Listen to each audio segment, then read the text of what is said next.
So I got a phone call from somebody, as usual, my NDC friends. He called and said, Adom, you there? I say, yeah, they. How the opposition? You there so far? And I laughed it off. And he asked of a common friend of mine. We call him Bobo Di Lasso. He said, how be Bobo? I said, Bobo is in London. He said, oh, okay. But when you go London? I said, oh, so sometimes you buy me tickets. He said, make I buy you tickets. I could don't go buy you tickets. And then we all laughed. Then he got onto the information and gave me the filler. It's very, very interesting. So, I can now say that the NDC race to replace, and let's start recording from here. I can now say that the NDC race to replace President Mahama is getting very, very interesting. And I am beginning to pick my favorites as well. The latest ticket, am I going to get it? Put it on. The latest ticket is this one. This is President Mahama's ticket from what we are hearing. Kesela Tuforsen, the finance minister. So when he comes to present the budget next week, 2 weeks from now, watch his body language. He's been told that if he's able to continue to do what he's doing until the end of next year, he will be the anointed inheritance holder of the President Mahama NDC leadership legacy. Who is going to be his running mate? The other favorite of John Dramani Mahama, our good friend, John Jinapor, Member of Parliament and Minister for Energy. The two ways that the NDC would like to say they've been doing well in government so far, one of them will be energy and the other will be finance.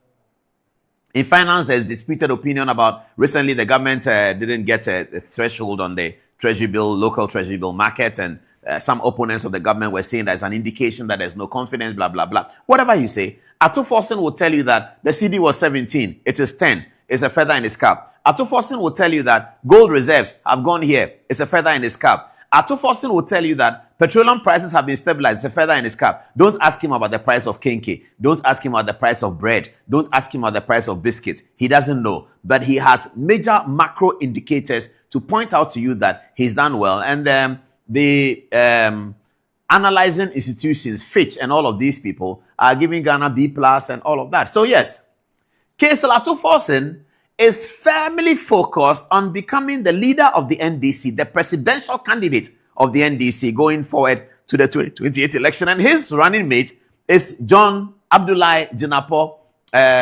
He's a Christian from Gonja. He's a member of parliament, minister for energy, former deputy minister for energy, now minister for energy, former spokesperson of Vice President John Dramani Mahama. So you know they have an excellent and very close relationship. They call him JJ in parliament, and he's the deal. The two of them are the president's ticket. Forget about everything else. This is the president's ticket. Atuforsen number 1 and John Jinapor number 2. Let's roll on to some of the other new tickets that are coming into the NDC conversation. What's next for us? Let's move on to the next one.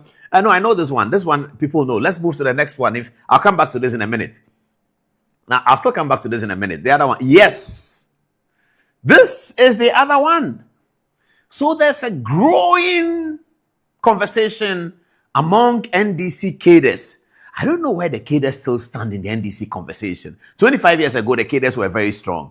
But over the last 10 years, I don't know where the cadre thing goes. I mean, many of the cadres have sort of stepped aside. Martin Amidu is a bit old now. He's in his house and he's one of the important cadres. He's not as active as he used to be. But the cadre group who want to resurrect the cadre situation because they believe that the cadre thing is anti-corruption, the cadre thing is a wee-wee situation, the cadre thing is proper socialism, almost communism, and that's the only way the NDC can keep its difference from the MPP. The cadre group are still very concerned that the NDC looks too much like the MPP, and Rawlings used to talk about that if you remember, that the NDC is looking too much like the MPP, that the MPP are a right-wing political party, let them look like how they look like, and the NDC must look very different. NDC should not have the kind of scandals MPP have. If MPP are sharing money somewhere, you shouldn't find NDC people doing the same thing. That group of people who believe that the longevity of the NDC will be preserved by returning to the principles of cadre, probity, accountability, transparency, that group of people are beginning the conversation, what about Augustus Tanoh? So, now I work for Augustus Tanoh. I was his publicist in the year 2000 when he did the Reform Party. So I was with him almost on a daily basis. And I was a publicist. What does that mean? So I published their stories. You know, they were a small political party. So I had to take permission from my news editor at Joy FM that I would like to be bringing reform stories. They laughed at me and they said, okay, why not? And so Guzi had two offices, one in Asylum Down. Those of you who live in Accra, I can show you the place near Gedeli's office. And there was another one in Ridge, North Ridge, where WellSpace used to be. His brother was MD of WellSpace at the time, so we meet there. And the sheer level of intellectual conversation of these guys, I mean, if you're young as I was at that time, you should consider yourself privileged to be in that kind of conversation. You should hear Guzi having a conversation about governance with Peter Podugbe. And oh my goodness, these guys were smart. I was so excited when I met with them and when I engaged with them, and I was excited about the future of the country. Cheche Opoku is one brilliant guy. Forget about law. Cheche knows everything, not just law. Mijay Bano. I mean, they were really, really solid guys. Sam Garba was with them. I think the generation is gone. The election 2000 didn't help them. Professor Mills brought them back to the NDC. They played a big role in Professor Mills's victory, and I believe that they have played a big role in President Mohammed's victory in 2016 as well. Guzi has to overcome the 24-hour economy situation. We must see the 24-hour economy thrive. I'm not sure whether we're going to see that in the first 4 years of President Mohammed's administration. I was listening to Nimoy Thompson on Bernard Avle's show, The Point of View, and he was talking about how 24-hour economy is already captured in the NDPC agenda, etc., etc. Very, very, very interesting interview. I like that interview when I saw it on Monday night, I think. Now, Guzi here is now being pushed to be the NDC Flagbearer. And the NDC people are being told that if you really want to go back to be NDC so that you're not like MPP and you're going to be booted out of office one day like the MPP was booted out of office, and you want to continue to do the things MPP did so that you end up the way MPP ended up, then it's up to you. But if you want to come to the principles and the ethos of the National Democratic Congress, your best man is Augustus Tanoh. So that's a conversation. Mahama is not against the ticket, but it is not his favorite ticket. His favorite ticket will show you what it is. So the Guzi one is coming. We're just building up the story. We'll be giving you the inside details. They call me to tell me, Adom, you there? Then they give me the filler. So, okay. Now, this is the other ticket that we talked about. The Julius Debrah ticket has always been there. It's always been there. And it's a formidable ticket. Now, the tickets are gaining support by naming running mates. So if I go back here, you will see that the president's ticket has a running mate already sorted.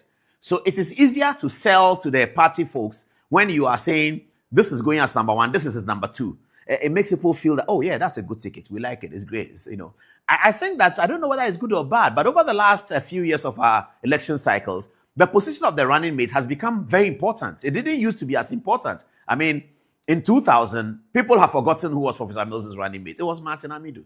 In 2004, people have forgotten who was Professor Mills's running mate. It was Mohamed Mumuni. So the running mate thing was not a big deal. It was the Nana Akufo-Addo choice of Mahamadou Bawumia that brought the running mate thing to the big conversation. If you read our book here, the way in which Kufuor chose his running mate, Alhaji Aliyu Mahama, it was very simple. It was a very simple conversation. Aliyu was set up as a committee chairman to find a running mate for Kufuor. Find, he couldn't find. General Hamidou got his running mate agenda busted on Joy FM by Tony Edu, whose video we showed you recently, and I think I'll get that video for you soon. And so when Hamidou left, Aliyu Mahama was left with a few weeks to get a running mate, And then Kufuor said, what about you, Alhaji? Blah, blah, blah. And then he became. So the running mate was not that detailed, but now it has become very, very important on our tickets. We're almost becoming like the United States. How Walter Mondale became running mates to, was it George Bush? It was a very complicated, long, drawn-out conversation in the American Republican Party politics over there. So people are now putting the running mate forward so that you can get a sense of where the ticket is going. So that's the president tickets. Now here, so the Julius Debrah people are beginning to craft a running mate for Wafa Julius. And guess what they are talking about? They are talking about Zaneto Rawlings. Very interesting. Very, very interesting. That, no, we are going with Julius, and Julius will pick Zaneto for the running mate. So guys, Charlie, let's come and rally behind this. This is a young ticket. It's vibrant. It's sexy. It's beautiful. And I can assure you, most of the arts and entertainment people who helped the NDC to win the 2024 elections are on this ticket. So talk of Fred Nyama, Kofi Ochre Dako, all of them, all the musicians, everybody who helped the NDC from the arts and entertainment side, Jifa Danku, blah, blah, blah. Is that her name? Abena Danku or something. Yes, she. All of those people are on the Julius ticket. And all of them are excited about the Dr. Rawlings running mate. That's a sexy ticket. We're going to go on a walk. And we're going to be holding dumbbells. And we are going to sing from victory unto. Everybody's holding a dumbbell. And it's going to be nice.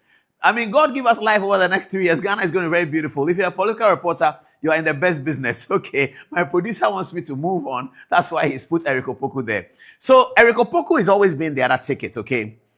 Now, Eric Opoku is formidable because he has gravitas. He's on the ground. He has gravitas. He's Minister for Agriculture. So don't write Minister of Agriculture off. Don't write them off. Eric Opoku is formidable to the extent that she has full backing from the First Lady, Lordina Mahama. This is Lordina Mahama's ticket. That's Eric Opoku. That's Lordina's ticket. And Lordina is happy to back Eric Opoku. They think that he's a calm guy. He doesn't antagonize anybody. He's a real politician. He distinguishes himself as minister. He was a minister for Works and Housing the other time. No issues of corruption. He's a minister who focuses on his work. That's Eric Opoku. So he also is in the race. Now bring Jenan Opoku Agyeman. Let's deal with it. Okay. Now the Jenan Opoku Agyeman ticket it's getting long. I don't know how we'll break it down. Anyway, the Jenan Opoku Agyeman ticket has an interesting twist to it.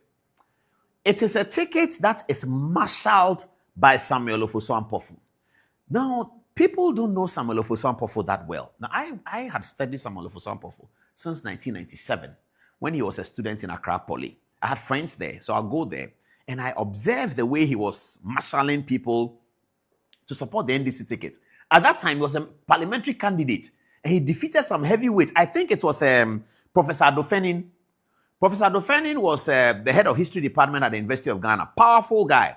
And he was running at Fantiakwa for the New Patriotic Party. Fantiakwa is a seat that was held by Jones Oforiatta. Oh, bring back for some, I'm not done. Fantiakwa was a seat that was held by Jones Oforiatta, a stalwart of the MPP. And then this was Adofeni contesting for Fantiakwa with a young man, Ofosu Ampofo, who defeated Adofeni, and everybody was surprised. So Ofosu Ampofo is a very powerful political actor, but he also understands that you can have enemies in your own party. Why do I say that? I say that because I believe it's 2012, Ofosu Ampofo was contesting parliament, not in Fantiakwa, but in Tema. And he was running against Irina Toshi. Oh my goodness, I wish they had Irina Toshi's photograph. They'll put it on. Irina Toshi is the kind of politician that has support in both NDC and MPP. She's an MPP woman, but she has such massive support in NDC, you can't understand it. Irina Toshi is a real big deal when it comes to grassroots politics. I know her because we lived in the same neighborhood in Sakumon. I visit her all the time and I see the political operations that she conducts. Never underestimate that lady. Irina Toshi is a powerful political operator. You can think of Irina Toshi as a John Boydu or anything else. Forget about the fact that she's a woman and she's a nice, distinguished lawyer and all of that. When it comes to the grassroots politics, you can't put Irene away. Irene secured some support from important NDC people to defeat Ofosu Ampofo in the Tema constituency in the 2012 election and was elected to parliament. Ofosu Ampofo was not elected to parliament, even though the NDC won the election.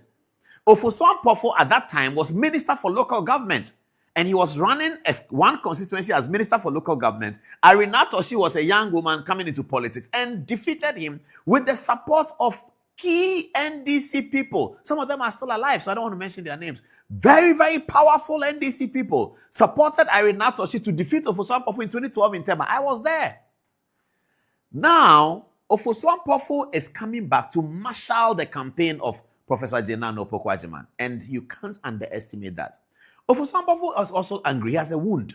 What is the wound? His wound is that the eternal general secretary of the party, his very, very close friend, Johnson Asiedu Nkatia, took out a form to challenge him as chairman. Not just challenge him, but Asiedu Nkatia actually defeated him. That's a wound Ofosu Ampofo carries. He carries the political wounds are carried by people for the longest time. I mean, Ronald Reagan and people carry their political wounds for a long time in Ghana. We know the political wounds that people carry. So he carries that political wound. Okay. He is determined that Johnson Asiedu Nkatia, having upstaged him as the chairman of the party, should not and should never become the leader of the party. For that reason, Ofosu Ampofo believes that the best choice for leadership is Professor Nana Jane Opoku Agyeman. So that is a big deal, and we can't underestimate that. Is that the president's ticket? The president is not against it, but it's okay. It's a political contest, and it's going to happen. The chief of staff is in the office of the president. working for the president and the vice president. He's going to contest. The vice president is going to contest. Augustus Tanoh and his group are going to make their statements. I'm not sure whether they're going to make such a major inroad, but they're going to make an important statement. And the president's ticket is now Ato and John Jinapo. Let's come to this other story. There's a big fight between Education Minister Idrisu Haruna and Foreign Minister Samuel Okudzeto-Ablakwa. The fight is happening on many grounds, but one of the grounds is that Okudzeto-Ablakwa believes that he birthed the vision of Professor Nana Opoku as a president, and you can't take that away from him. He was deputy minister to Professor Nana Opoku in the first John Mahama incarnation as president. And he worked with Professor Nana Opoku quite a bit. And in those days, Ablakwa began to think that this very brilliant woman should actually become president. She should be president. She can be our first female president.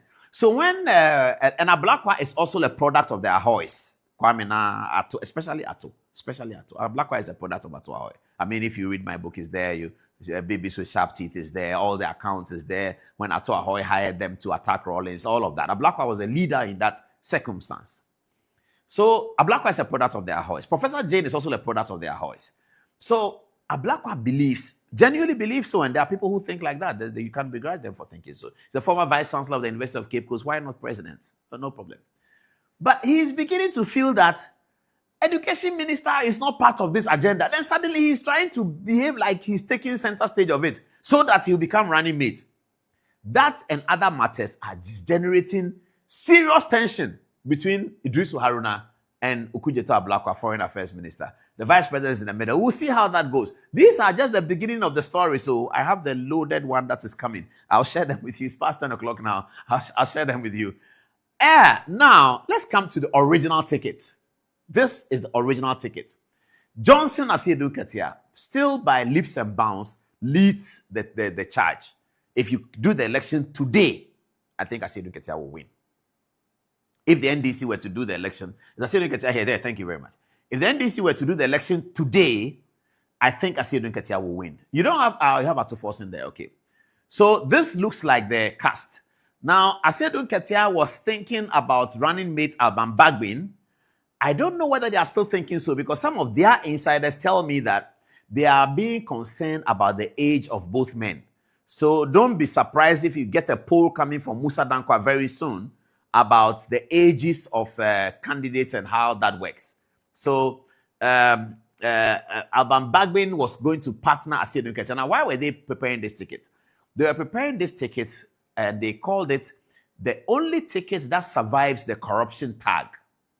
Because in Ghana, if you're running for president and you need to deal with corruption, it's a very difficult matter to deal with. Whether it's real, whether it's perceived, once there's a corruption tag on you, it can be problematic in Ghana. Now, they know that. So they are thinking that if you want to have a ticket that can really deliver a victory, then it must be a clean ticket. For it to be clean, you must have two people on the ticket that nobody can raise a corruption issue against. And who are these two? Johnson Asiedu Ketia has never been minister, never been anything, never been anything that is around giving contract or nothing. No, zero. He makes quite a bit of money, but I mean, when we were in Sakomono and he moved, they said he built a house in Dodowa that apparently had 13 bedrooms or something like that. I think he still lives there. I don't know. But yeah, so the corruption thing is like that. Somebody may benefit from government largesse, but he's not a minister. He's not a deputy minister. He hasn't given contract. His name will never come up for anything, but they have benefited hugely. It happens like that in politics. Somebody may be a minister that doesn't benefit much, but he gets involved in a contract that he didn't even benefit from, but it becomes a hula baloo and then the corruption tag. So it's always a tag. That may not be real. It may be perceived, but perception is more important in politics than reality, as everyone knows. So this is the ticket they are looking at, but they are thinking that the tickets that, if you are campaigning against them and you say the combined ages of the president and the running mate is 157. Oh, that's some way. That's some way. And then you combine that with Julius Debrah and Zaneto, who can carry dumbbells and go on a walk. I mean, you're not going. You need to have the oomph about your ticket, the excitement about the ticket. You need to have the sexiness about the ticket. You can't have a ticket that your opponents are saying the combined age of the president and the vice is 79 plus 76. Hey, it's too much. Once the age is crossing 100 for the two of you, my brother, you are almost out. With the Gen Z generation that we have, it's not working, So I think they are thinking about that. Okay, now bring back the cast. So if you now look at the list of the NDC tickets that is running for 2028, you now have Johnson Asiedun Katia top on the agenda. If I have to pick a number 2, I will pick Julius Debrah number 2, Professor Jenano Opoku number 3, Eric Opoku number 4, Kesul Atuforsen number 5, and Guzi Tanoh number 6. But that's only for today. Come back after Atuforsen has read the budget. Come back after President Mahama has given his sessional address next year, where he's going to extol the virtues of Atuforsen. And I told you that before. Please note it down. In his sessional address next year, President Mahama will mention Atuforsen's name not once, not twice, maybe several times. He's going to say, Mr. Speaker, my distinguished finance minister, Kesul Atuforsen, going to say, yeah, has been able to achieve so and so. So then he's going to say it again, Mr. Speaker, the finance minister, Atuforsen, yeah, that's what is going to happen. And that's the promotion. That's where it's going to begin. Come back after that sessional address, Atuforsen's ratings will move from number 4 and it's probably coming up. We have to rely on Musa Dankwa to pull it and see how it's going. But this is the latest on the NDC ticket. Atuforsen, John Jinapo, Professor Jenano Opoku and Haruna Idrisu. Guzi Tanoh is being pushed by the cadres. Julius Debrah and Dr. Zaneto Rawlings. Eric Opoku hasn't told us who his running mate will be yet. Johnson Asiedun Katia and Speaker Alban Bagbin. That looks like the cast. It's getting very interesting. 15 minutes past the hour, 10 o'clock. Let me go over to text messages, see what people are saying.